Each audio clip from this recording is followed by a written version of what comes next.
Welcome to Spoiler Alert, where I review how something was that isn't yet.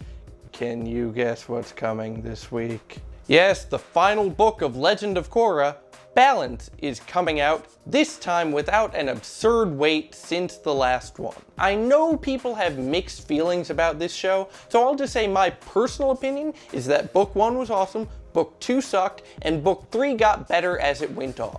So how does book 4 stack up? Well, last season ended on quite a low note for Korra. She got poisoned, turned into Avatar FDR, and realized that Jinora has a closer link to her past life than she now does. Needless to say, Korra is really depressed, and it doesn't help at all when she learns she's nowhere even close to mastering all the elements. There's antimony, arsenic, aluminum, selenium, and hydrogen, and oxygen, and nitrogen, and rhenium, and nickel, neodymium, neptunium, germanium, and iron, americium, ruthenium, uranium. With so much on her mind, Korra decides she needs to go chill out in the Southern Water Tribe, leaving her friends to deal with the fact that Republic City is now infested with a lot of spirits and looks like Fern Gully threw up all over it.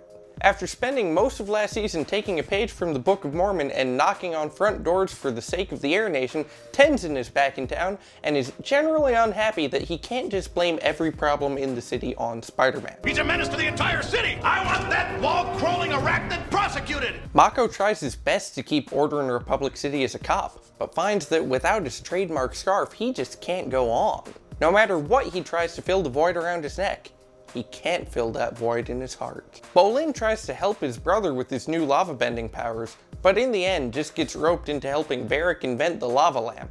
He also, of course, has to deal with the fact that his career in the movers is declining. To try to get back in the public eye, he comes up with a brilliant plan to release a sex tape. Unfortunately, the only helper he can find for this is his one true love, Pabu.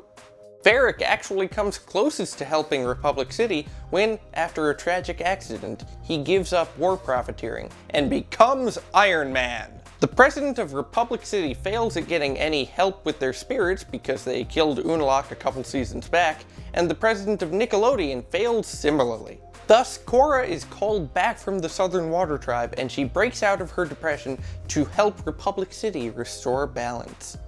But this is Avatar, so there are some threats along the way. Who's threatening her this time? Well, there was a lot of speculation that the new villain this season would be Kuvira, who would be the first main villain metal bender, or so they thought. People, we already had a main villain metal bender, and his name is Magneto.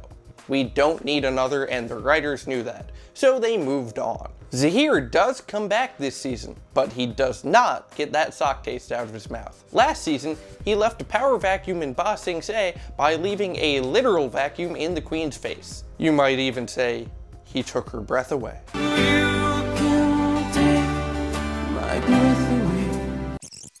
Come on, leave me breathless. You take the breath right.